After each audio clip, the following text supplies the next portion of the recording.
So we haven't had a chance to speak with you since Toledo passed its record number of homicides for a year, with still a month to go.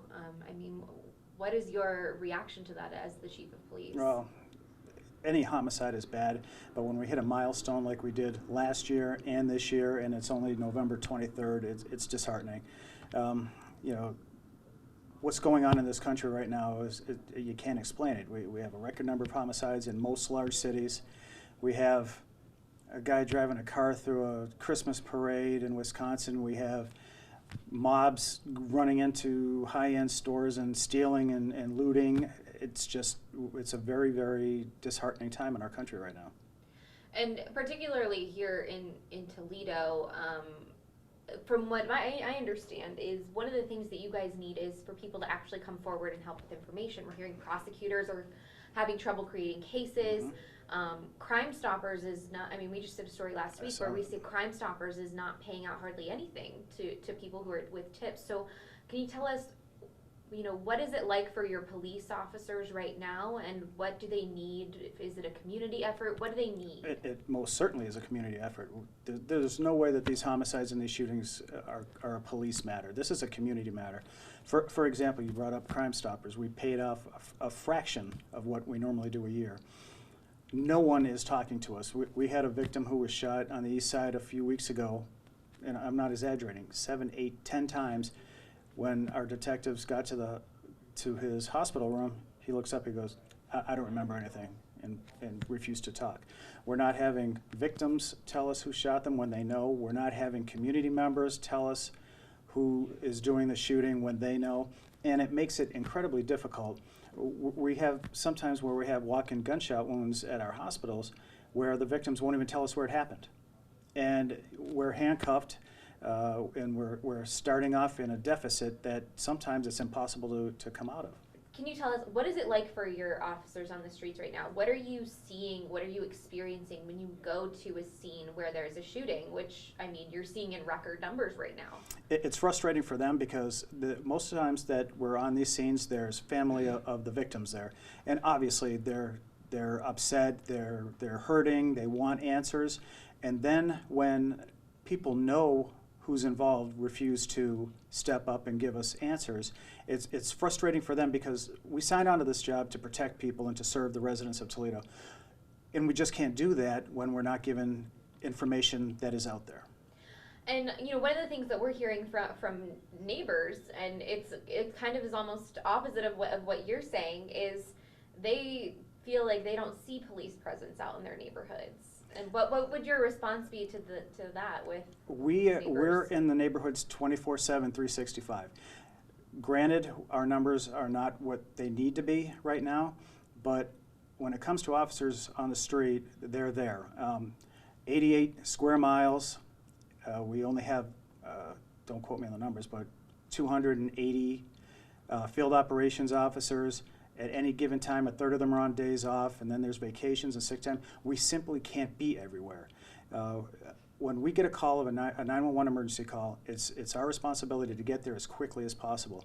And most times it's through the major thoroughfares, the Monroe Streets, the Detroits, the Hill Avenues, which means we can't go through all the neighborhoods going to calls for service, which we want to do, but we have to get there as quickly as humanly possible. We have a class of 42 in the academy now. We're going to hire another class of 40. The more we add to our roles, the more we will be seen in the neighborhoods. What goes through your head when you wake up and you see all these stories that are coming out? It's not when I wake up. I get phone calls every night. And I lay there and I shake my head because people are dying. People are getting hurt. Countless lives are being affected by this. And at many times, we're handcuffed on solving these crimes because of lack of participation by the community.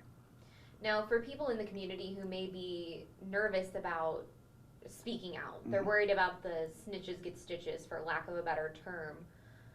I know you're the police chief, so coming from you, it might be difficult, but what do you have to say to those people who might have information who are just scared because they see the continued violence? We have the Crime Stopper program, which is completely anonymous, and I've heard a lot of anecdotal things from the community saying, I'm going to get called to the stand to testify if I call in Crime Stopper. Rarely, if ever, have I ever seen someone who's called in a Crime Stopper number go to trial as a witness. So we have that avenue. There's not a person in the city who I would assume does not have a friend or a relative or know someone who wears this uniform. And they can reach out to them, and we can keep them safe and keep that information anonymous. When we get a 911 phone call and the person says, I wish to remain anonymous, right on the CAD screen it says anonymous. So even if the officers wanted to tell a person who called, we can't. It's not there. So there's avenues out there. But, and this might sound easy for me to say sitting here, there has to become a time where we get angry. And I don't care. My cousin just got shot. God forbid, my husband, wife, sister, brother just got shot. I'm going to take that chance because that person is a danger to the community. And we have to there's going to be a time where we have to draw a line in the sand. 4 minutes. Yeah, this is my last big question for you. It would be, what is it going to take? Is it going to take the whole community to get angry? Yes, and I think we're getting there. I read the comments on social media. I listen to the interviews from yours and other media sources. People are getting angry, but it's one thing to say the violence has to stop. Everybody says it. The violence has to stop. Me, politicians, elected officials, the clergy, everybody says the violence has to stop, but they're not listening. The folks that are shooting aren't listening, and it has to come to a point where it's their peers, it's their relatives. They know what they're doing, telling them, put the damn gun down and knock it off. I know that's a grandiose proposition, but this has to be a community-wide initiative to stop. I guess last thing Yeah, one more, yes. would be, what do you have to say to the kids? We're seeing kids get shot. We're seeing kids doing the shooting. Mm-hmm. This last kid was 14. 14. Yeah. These, and I'm not being insulting when I'm saying this, these are babies out there with really big guns that are either getting killed or doing shootings. And I don't think they understand the ramifications. Their brains aren't formed yet. They're not mature enough to understand what happens when they pull that trigger. You can't come back from it. And I'm not being naive when I say I would bet the lion's share of these young people who are out there shooting, they don't want to be in this position. But they're there because of peer pressure from adults or teenagers that are older than them. Reach out. We have the Police Athletic League. We have avenues that we can help get them out of that life.